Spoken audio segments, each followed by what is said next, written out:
अंधेरी रातें जहाँ अंधेरा ही एकमात्र सच्चाई है। क्या आपको कभी ऐसा महसूस हुआ है कि कोई आपकी परछाई में छिपा आपको देख रहा है? क्या आपने रात के सन्नाटे में किसी अनजानी आहट को सुना है? तो स्वागत है आपका अंधेरी रातें में। हर कहानी डर के नए आयाम खोलती है, जहाँ प्रेतात्माएं, शापित स्थान और अनसुलझे रहस्य आपका इंतजार कर रहे हैं। तो अगर आप अंधेरे से डरते हैं तो सावधान रहें, क्योंकि यहाँ हर रात एक नई दहशत लेके आती है। तो अगर आप भी इस डरावनी दुनिया का हिस्सा बनना चाहते हैं तो हमारे चैनल को सब्सक्राइब करें और बेल आइकन दबाएं, ताकि कोई भी भूतिया कहानी आपसे छूट ना जाए। अब आप तैयार हैं? चलिए डर की इस दुनिया में कदम रखते हैं और कहानी को शुरू करते हैं। एवेलिन कार्टर, युवा और महत्वाकांक्षी डॉक्यूमेंट्री फिल्म मेकर, अपने प्रेमी एडम की याद में ग्रैंड ऑर्फियस होटल पहुंची थी। होटल के बारे में कई किस्से कहानियां सुनने के बाद वह इस निष्कर्ष पर पहुंची थी कि यहाँ कुछ तो रहस्यमयी है। ये वही जगह थी जहां 1 साल पहले एडम ने सुसाइड कर लिया था। उसका शव होटल के एक अनलिस्टेड कमरे रूम नंबर 0 में पाया गया था, पर आधिकारिक होटल रिकॉर्ड में ऐसा कोई कमरा नहीं था। एवलिन ने होटल में 3 दिन की बुकिंग करवाई और रिसेप्शन पर सीधा सवाल पूछा, क्या आपके पास कोई रूम नंबर 0 है? क्लर्क का चेहरा सख्त हो गया। उसने सिर हिलाते हुए कहा, नहीं मैम, हमारे यहां ऐसा कोई कमरा नहीं है, शायद अफवाह है। पर एवलिन जानती थी कि वह झूठ बोल रहा है। एडम ने अपने आखिरी मैसेज में सिर्फ इतना लिखा था, डोंट एंटर रूम 0। उस रात एवलिन ने होटल की परिक्रमा की, अपने कैमरे और नाइट विजन लेंस के साथ। होटल का डिजाइन अजीब था, पुराना विक्टोरियन स्टाइल, लंबे गलियारे, सीढ़ियां जो कहीं नहीं जाती थीं और पेंटिंग्स जो रात में हिलती प्रतीत होती थीं। रात के 2 बजे उसे पश्चिमी विंग में एक बंद दरवाजा मिला, बिना किसी नंबर के। लेकिन कैमरे की नाइट विजन में दरवाजे पर एक अजीब सी चमकती संख्या दिख रही थी।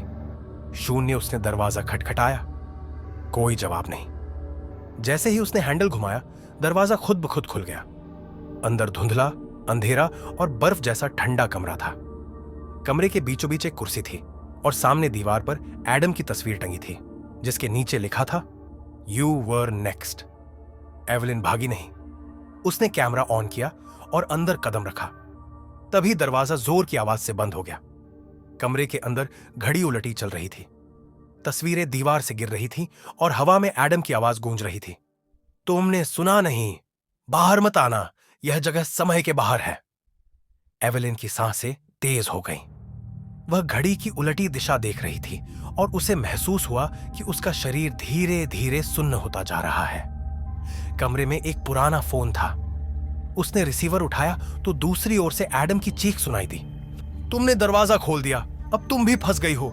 यह कमरा तुम्हारे दिमाग से खेलता है, तुम्हारी सबसे बुरी यादें अब असलियत बन जाएंगी।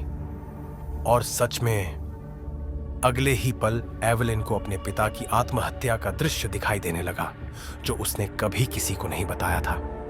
रूम 0 कोई साधारण कमरा नहीं था। यह एक जीवित इकाई थी, एक पोर्टल जो लोगों के मन में छिपे भय, अपराध बोध और पछतावे को असल दुनिया में खींच लाता था। एवलिन को हर दीवार पर अपने अतीत की घटनाएं चलती फिल्म जैसी दिखाई दे रही थी। उसने अपनी मां को तड़पते हुए देखा, एक जलती हुई कार में एडम की चीखें सुनी और अपनी ही छाया को उसे चाकू से मारते हुए पाया। कमरे में एक कोना था जहां फर्श पर खून की बूंदें थीं और किसी ने नाखूनों से लिखा था, रूम 0 एक मिरर। एवलिन ने कमरे से निकलने की कोशिश की, पर दरवाजा अब वहां था ही नहीं।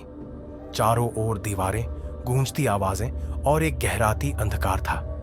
तभी सामने एडम की आत्मा प्रकट हुई, जलता हुआ, चिल्लाता हुआ, मैं मर नहीं पाया एवलिन, मैं यहीं फंसा हूं। हर वो इंसान जो यहां आता है, उसका सबसे गहरा डर इस कमरे में कैद हो जाता है। अगर तुम मुझे मुक्त करना चाहती हो तो तुम्हें अपनी आत्मा की सबसे गहराई में उतरना होगा, अपनी सबसे बड़ी गलती को स्वीकार करना होगा। एवलिन फूट फूट कर रो पड़ी। उसने स्वीकार किया कि एडम की मौत का कारण वही थी। उसने एडम को धोखा दिया था और उसकी असुरक्षा ही उसे इस कमरे तक ले आई थी। जैसे ही एवलिन ने अपना गुनाह स्वीकारा, कमरे की दीवारों पर दरारें पड़ने लगीं। एक सफेद रोशनी दरवाजे की तरह प्रकट हुई, पर साथ ही साथ कमरे की दीवारें भी जीवित मांस में बदलने लगीं। एक भयावह चेहरा, रूम 0 की आत्मा दीवार से निकल आया। उसकी गूंजती आवाजें थी, अब तुमने सच बोला है, पर इसकी कीमत तुम्हारी आत्मा है। एडम ने पुकारा, भागो एवलिन, अब रास्ता खुल गया है, मुझे पीछे छोड़ दो। एवलिन ने मना कर दिया। वह एडम को अकेला नहीं छोड़ सकती थी। उसने आत्मा की ओर देखा और चिल्लाई, मुझे ले लो, पर एडम को मुक्त करो। अगली सुबह होटल के स्टाफ को कमरे के पास एवलिन बेहोश पड़ी मिली। डॉक्टर ने बताया कि उसे कार्डियक अरेस्ट हुआ था, पर वह अब ठीक है। पर एवलिन अब पहले जैसी नहीं थी। उसकी आंखें गहरी हो चुकी थी, और जब उसे पूछा गया कि वह कमरे में क्या करने गई थी, तो वह बस मुस्कुरा दी और बोली, रूम 0 कोई जगह नहीं, एक निर्णय है। कुछ हफ्तों बाद उसी होटल में एक नया गेस्ट चेक इन करता है। रिसेप्शनिस्ट मुस्कुराकर चाबी थमाता है, वेलकम टू रूम नंबर 0। अंत, रूम 0 एक पिशाच जैसे जीव की तरह हर उस इंसान को खींचता है जो अपराध बोध, पछतावा या अधूरी कहानियों से भरा है। और एवलिन, अब वह इसकी रखवाली करती है।